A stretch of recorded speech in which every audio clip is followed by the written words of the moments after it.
Hey there, friends. What you're looking at is the Flathead River. On the right side is Glacier National Park.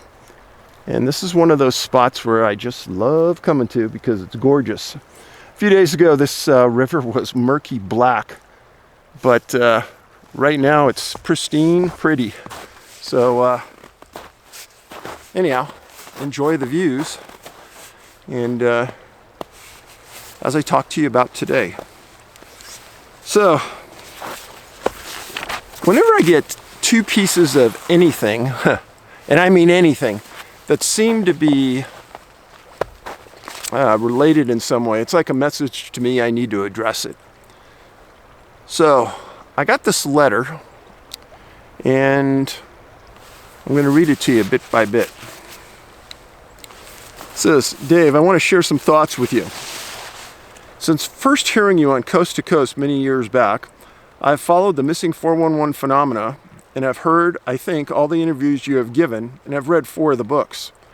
The thing that stands out to me the most is how this phenomena resembles our relationship as human beings with the animals who share our world. And let me explain. Animals are to some people beloved.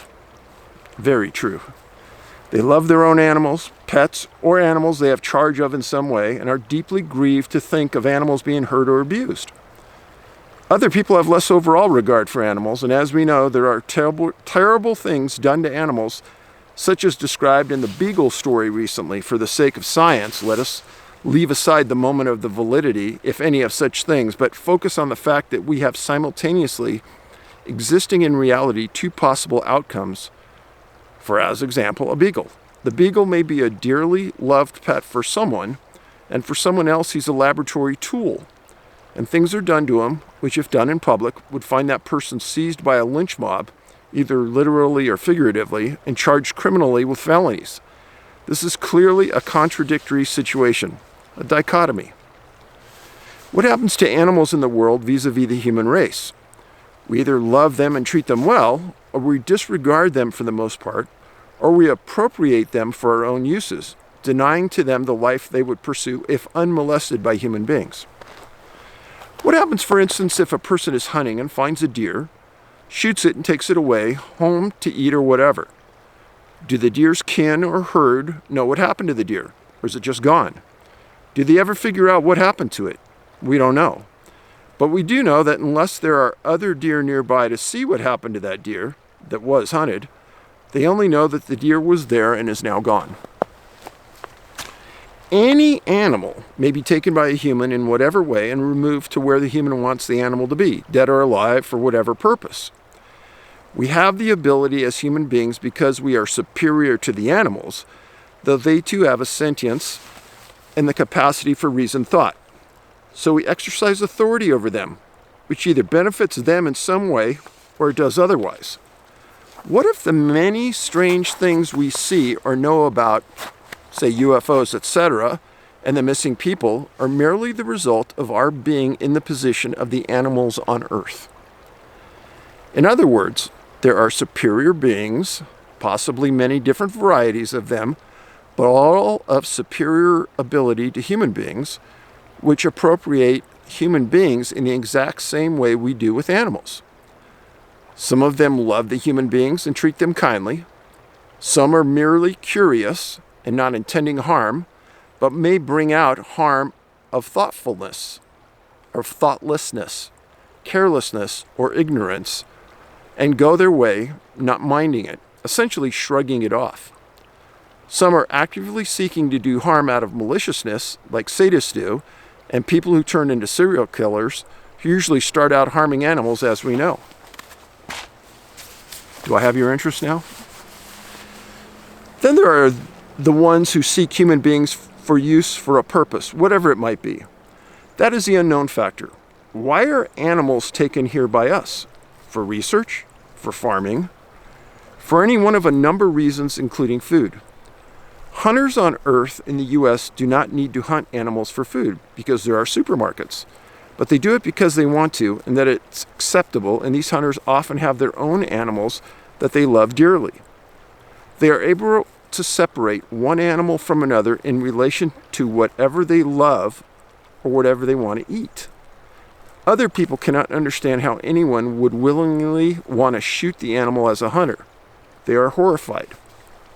So there are many different outlooks on animals by human beings, ranging from the loving and benevolent to the indifferent to the malicious to the inquisitive, including a completely detached, scientifically minded curiosity that is insensitive to the pain and or grief that their actions are causing. So let's think about that for a second. So, he's right. There's animals we raise to be killed by people and then to be marketed in supermarkets and things for us to eat. Cows, pork, pigs, whatever. Chickens. And then we manage the forests so that we can go out and hunt the animals that we deem huntable for harvest. Those are the two distinctions. Now, I know hunters, and let's pretend a little baby doe wandered into their yard without the mom. See, that wouldn't be appropriate to kill, but they would nurture it and love it. I just know the way hunters are. And because of that, there is a dichotomy. There's a difference. Let's keep reading. In so many of the missing 411 stories, virtually all of them, there are people left behind to grieve. You feel this keenly as I do, as most people do of sensitivity. There's many people that leave behind a poor father who tried to look long and hard for answers. The intellectually disabled girl who vanished from a rest stop, or her poor parents unable to fathom how she could have vanished. There is nowhere she could have gone. The countless, only children who where are all the parents gone? Or the kids have gone? The senseless appearing scenes like the lady and her baby who were found unaccountably deceased in a place where someone had just been and they were not there. These and so many others have made me think whoever is doing this is heartless. They have no thought for what this is doing to the people left behind. They don't care. So, maybe it's not that they don't care. Maybe they're doing it for science. In the same way, people have the ability to abuse righteously, wrongly, but in their own mind, righteously, abuse animals in the name of science. And what if they're taking us in the name of their science?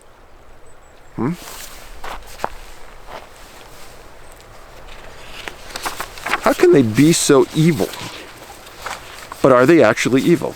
Do the deer think this about the hunter? He took away their loved one with no apparent reason, not even hunger. You know, that's not always true. I know of people that hunt for their lives. No explanations, and those left behind are just left to grieve. Shit happens. Is the hunter a bad or evil man to do this? Depends on who you ask. But let us say that no, for the most part, the hunter is usually a kind and good man, or woman, who has animals of his own and that he dearly loves. And there's nothing evil about them. Yet to the deer, he has brought destruction and death and grief, a dichotomy. Then there are the times that people are found after being missing. What has happened there that we can relate to the human-animal situation? Perhaps the superior being is a child and was messing with the humans until stopped by a parent or authority figure, and they had to put the human back where they found him, or at least put back. Maybe they were too rough and the human is dead. If alive, they can't remember, a consequence of the method used to take them, or they remember getting help from an animal of some kind, a bear, wolf, or otherwise received assistance. Perhaps a poacher was being circumvented by animal rights activists. I'm saying, in other words, the equivalents of those among the superior beings who are responsible for the missing 411. We know that whatever or whoever is responsible for the missing people, they're infinitely more capable of everything than ourselves. Some of them are doubtless the God's people who have always prayed to. Then there is a God, according to how some of us think, who reigns supreme over even them. but he who rarely intervenes on the behalf of humans for reasons of his own. Some people would say he is no different than the other gods, but I am not of this mind. Possibly that is correct, but I am not willing to relegate God to being just one of those guys and gods. At any rate, I spent much of my time thinking about this whole subject. It is rarely far from my mind. I listen and read everything about this, including your videos, straining to hear that bit of information that is new, that I can use to make greater sense of all this.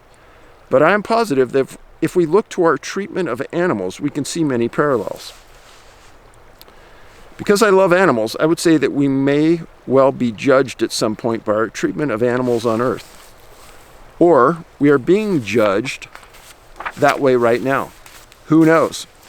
Perhaps our treatment of them is being mirrored by their superior beings' treatment of us.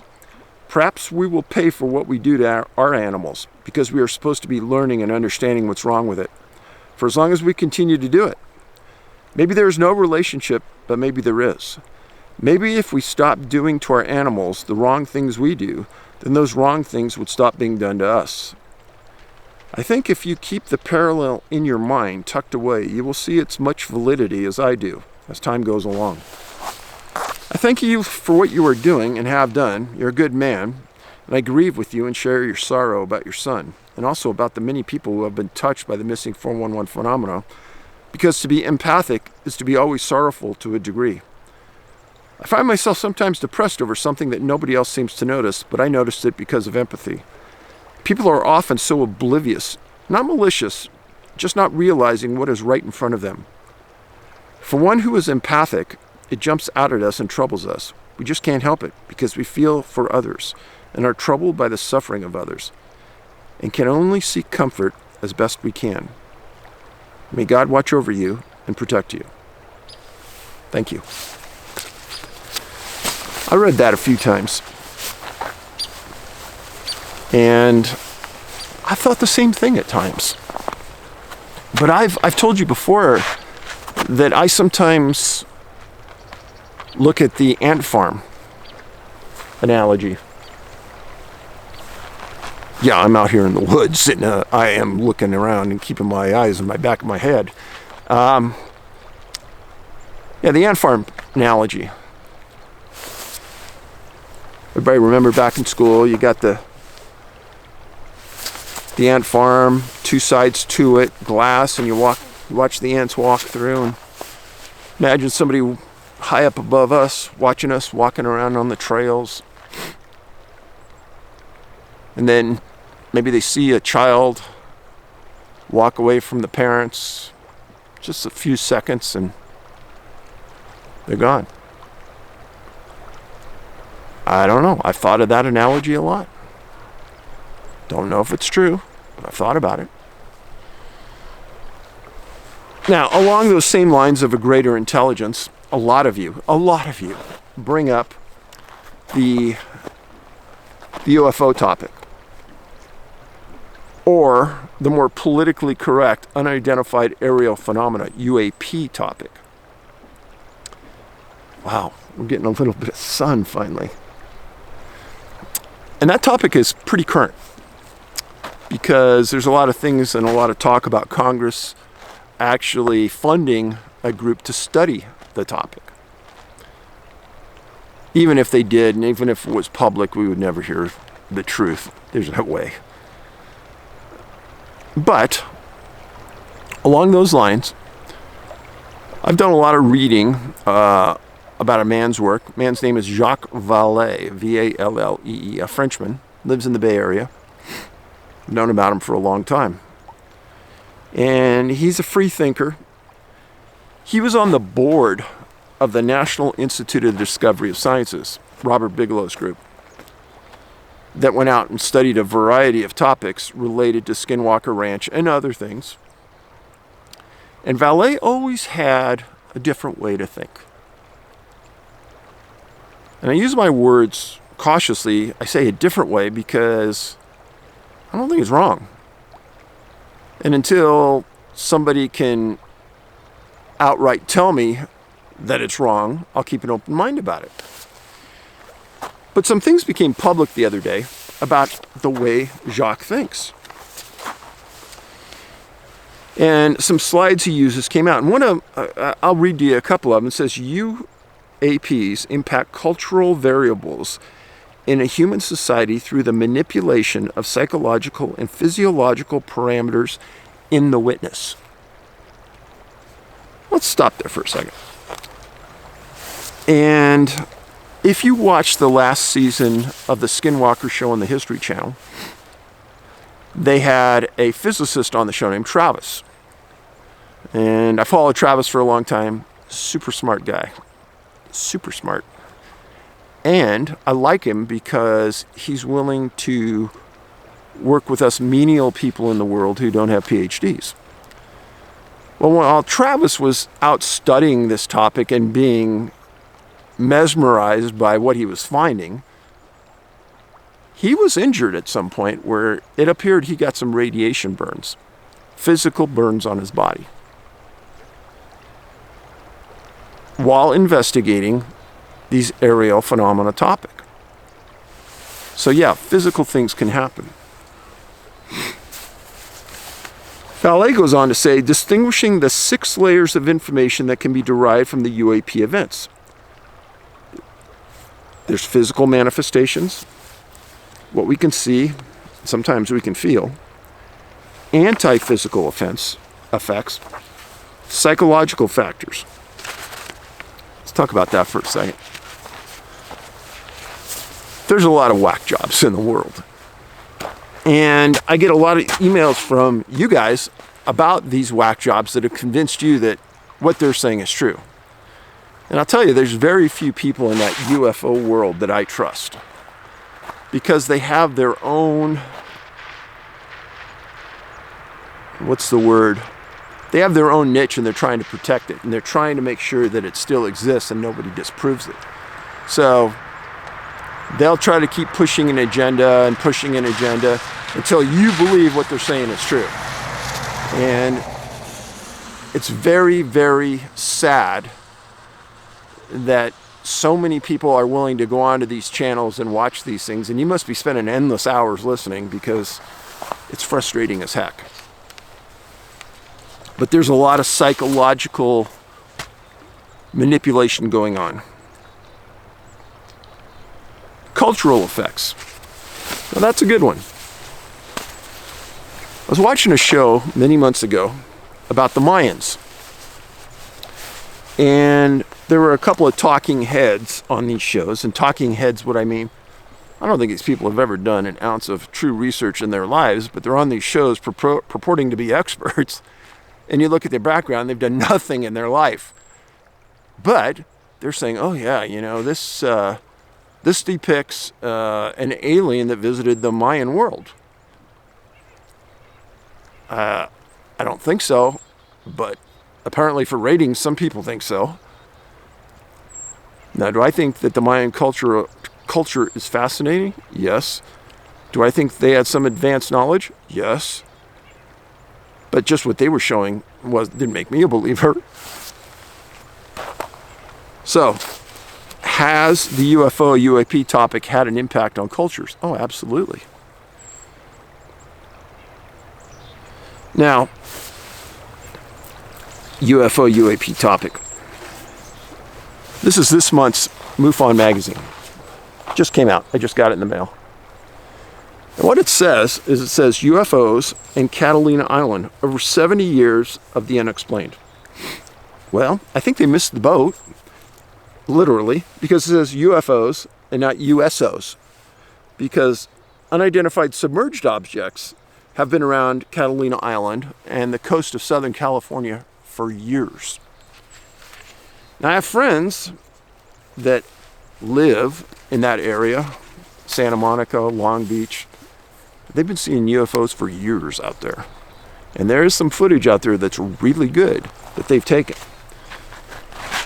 Now, there is some extremely deep water, you can almost say a trench, that runs around that area of Catalina. There's been a lot of unusual things going on out there for a lot of times. And if you talk to people that have spent a lot of time on the water there, they've seen these things. USOs. Now, naval officers and submarine officers have reported things passing them in the water at great speed. And there's little increments that are released from time to time where people talk about this.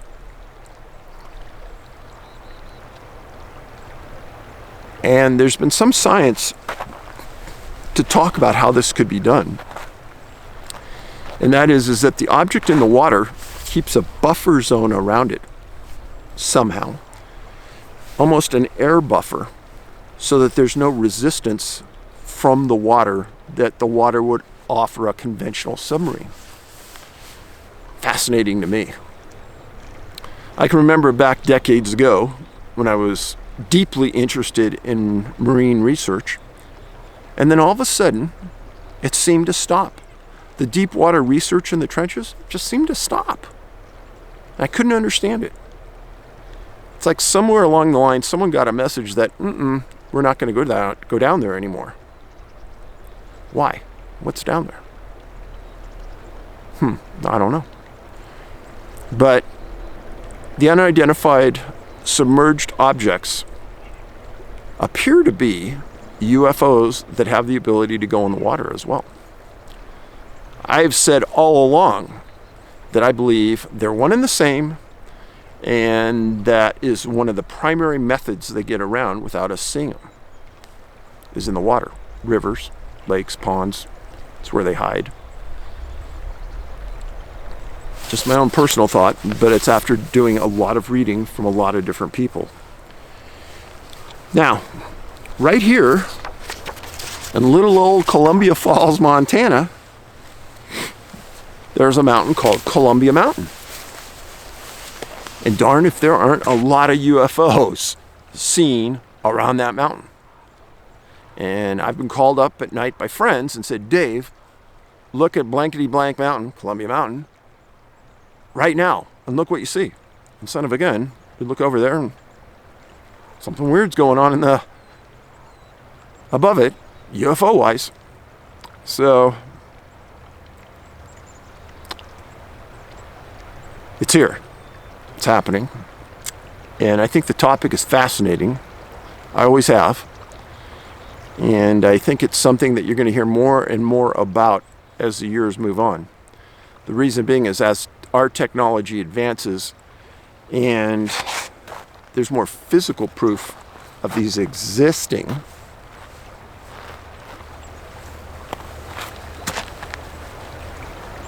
and hopefully people like me, younger ones coming along, who have that insatiable thirst for factual information, will come and keep you informed. So, that's the special Friday edition, On Scene. And I appreciate you being here. Hopefully it kept you amused. It's something different, and that's what it is on Fridays. So, I'll give you a little scan of the area that we're in so that you can see the beauty that surrounds me here.